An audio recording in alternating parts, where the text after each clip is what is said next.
Assalamu alaikum wa rahmatullahi wa barakatuh. Germany is being systematically degraded and subjugated by the owners and controllers of global financialized capital. Now, I've been talking about this for quite some time. I was talking about this since at least the start of the war in Ukraine, if not before. Germany's leaders, who are nothing but collaborators with the owners and controllers of global financialized capital, and who act on the promise of benefit. They're hoping that they will be remembered and rewarded by the owners and controllers of global financialized capital, that they'll be rewarded for cooperating with the sabotage of their country. Now, these leaders have placed their country, have placed Germany, have placed their economy into a trap that tightens the more you struggle, until it finally chokes you to death. None of the reasons that these leaders have presented to their public as justifications for why they're doing this to Germany, none of these reasons have any substance.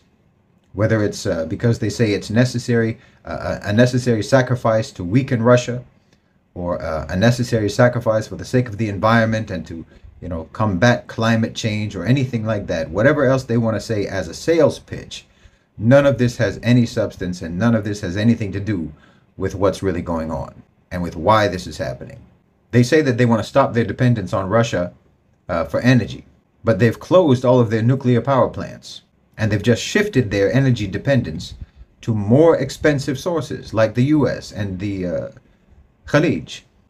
They say that they want to avoid or to eliminate carbon emissions and to promote green energy. But they are importing the dirtiest form of energy that there is, coal, to compensate for the shortages that they themselves are causing for themselves. And of course, these shortages and these increases in energy costs are wreaking catastrophic consequences on businesses in Germany, on the cost of living and the quality of life, and they're suffocating the economy. Manufacturing has been plummeting in Germany month on month for over a year now. Bankruptcies are skyrocketing. Business closures, especially for small and medium-sized businesses, are hitting record numbers. They are importing coal from Colombia, where miners are treated like animals, as disposable human beings, getting sick, getting injured, dying for the sake of Germany, or rather, for the sake of the owners and controllers of global financialized capital and their profiteering from the sabotage of Germany, from the subjugation of Germany. And take note of the fact that Germany is in the process of tearing down one of their biggest wind farms, because they say that there's coal underneath that land, and they want to start mining that coal instead of relying on windmills for their energy. Now, think about that. That's going to mean that German coal miners are going to learn what it feels like to be Colombian. Because anytime the owners and controllers of global financialized capital onshore labor that they have been offshoring, when they bring back to their own countries services and labor that they have been outsourcing, they don't want to see costs increase for them. They don't want to see labor costs increase. They don't want to see a decrease in productivity. That's going to mean that they want that German mine to replicate the conditions of mines in Colombia. Trust me, in 10 years, there won't even be a Green Party in Germany. Environmental concerns won't even be mentioned in public discourse in Germany, because all this talk about the environment, all this talk about climate change, that's particularly hyperbolic in Germany, that only exists for the purposes of justifying this program of destabilization, this program of deindustrialization, this program of subjugation. Once that program has progressed sufficiently, once that program has advanced sufficiently, and Germany becomes a completely subject nation, there will be no need to talk about the environment anymore. You won't need the Green Party and the fanatical environmentalists anymore to terrify the public about climate change, to get them to accept these insane conditions that are being justified on the basis of the environment and green energy and the Green New Deal and so on. Once that program has been implemented and enforced to a sufficient degree, you won't need those justifications anymore, and they'll go away, and they'll come up with something else. They want to degrade Germany. They want to deindustrialize Germany. They want to humiliate Germany. and they're trying to see just how much the German people are willing to bear it. In my opinion, the ideal optimal outcome of this experiment in humiliation for the owners and controllers of global financialized capital would be for the far right to come to power in Germany, and for Germany to exit the EU and to resume their ties with Russia. Then they'll be able to treat Germany as an open enemy with aggressive hostility, and potentially they could even go to war again. The New York Times just reported that Germany supposedly is considering opening secret negotiations with Russia about Ukraine.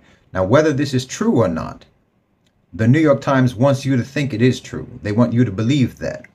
That is implanting doubts and suspicions about Germany and about Germany's intentions and about Germany's reliability as a team player in Europe. So just watch. You're going to see more of that. The media is helping to direct the whole trajectory of this project. There are headlines proclaiming that Germany is the sick man of Europe. This is an attack on German pride. This is psychological warfare playing out in the headlines of mainstream media. Germany is the sick man of Europe for no reason. Not because it was made sick, not because it was injected with a virus that caused cascading economic collapse. And let's not mention the fact in the mainstream media, let's just avoid talking about the fact that if Germany is sick, then that means that Europe is on its deathbed. Germany is the economic heart of Europe, and if that heart stops beating, Europe dies. No matter how much America would like you to believe it, no matter how much America would like Poland to believe it about itself, Poland is not going to be able to act as a pacemaker to keep Europe alive. If EU countries are laughing at Germany now, then that laughter is just a prelude to weeping. As I've said many times, the West allowed a parallel power structure in the private sector to grow and metastasize until it surpassed and usurped and commandeered state power. And this private sector power structure is not loyal to any nation. The owners and controllers of global financialized capital are their own nation, and only the national interests of this nation matter.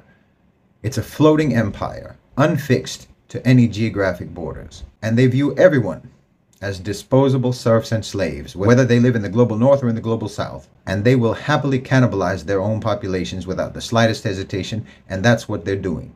You know, in some parts of Europe, in the old days, they used to actually throw old people off cliffs if they became too feeble, if they became too weak to contribute. They would throw them off of a cliff if they felt that they had become a burden or that they had become obsolete in some way. Well, that's essentially what they're doing now. They're throwing you off a cliff. Workers, small businesses, the lower class, the middle class, they're throwing you off a cliff because you have no function for them anymore. I'm telling you, there's cultural and civilizational continuity in what's happening. There's continuity in this brutal disregard for what are deemed by them to be superfluous populations. You did not maintain replacement levels, replacement rates for the workers and the consumers that are needed by the owners and controllers of global financialized capital, and so you are now disqualified from the right to a decent life. That's why I keep saying that the West never evolved. They never civilized.